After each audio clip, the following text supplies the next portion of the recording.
Welcome to this deep dive into one of the most critical yet often overlooked steps in the machine learning pipeline, feature scaling. Have you ever wondered why a model that works perfectly on one dataset fails miserably on another? Often, the culprit isn't the model's architecture, but the units of measurement.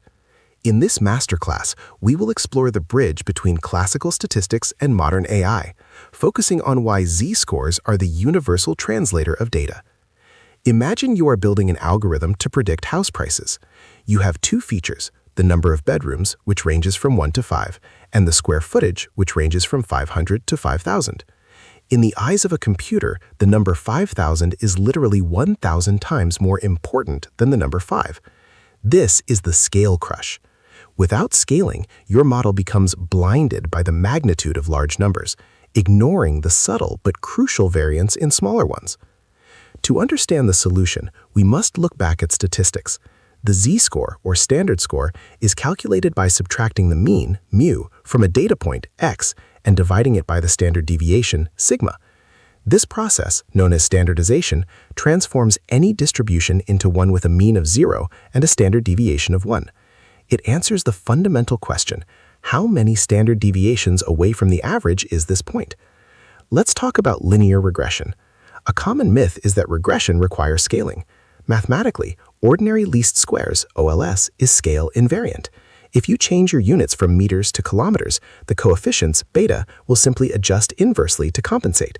The underlying relationship and the r-squared value remain identical. Regression doesn't care about your units because it looks at the relationship between variables, not the physical distance between points. However, the world changes when we move to distance-based algorithms like k-nearest neighbors, KNN, k-means clustering, or support vector machines, SVM. These algorithms calculate the Euclidean distance between points. If one axis represents kilometers, 0 to 100, and another represents meters, 0 to 100,000, a tiny change in the meter axis will dominate the distance calculation. The kilometer gets crushed by the meter, rendering the geographic proximity irrelevant. Even for models that aren't distance-based, like neural networks, scaling is vital for optimization. Consider gradient descent. If features have different scales, the loss surface becomes a long, narrow elliptical valley. The gradient will oscillate wildly back and forth, taking a long time to reach the bottom. By applying z-scores, we transform that valley into a symmetric bowl, allowing the gradient to take a direct path to the global minimum, drastically speeding up training. Is the z-score always the best choice? Not necessarily. We also have min-max scaling, which squashes data into a range between 0 and 1. While z-score standardization is robust to outliers and assumes a Gaussian distribution, min-max is highly sensitive to extreme values.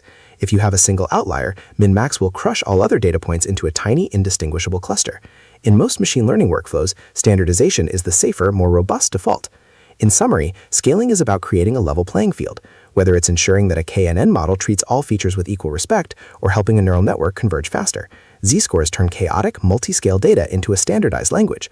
Remember, algorithms don't know the difference between a gram and a ton. They only know the numbers you give them. Give them the right ones. References and deep reading. 1. Hastie, Tibishani, and Friedman, The Elements of Statistical Learning. 2. Bishop, Pattern Recognition and Machine Learning. 3. Garan, Hands-on Machine Learning with Scikit-learn, Keras, and TensorFlow. 4. Montgomery, Introduction to Linear Regression Analysis.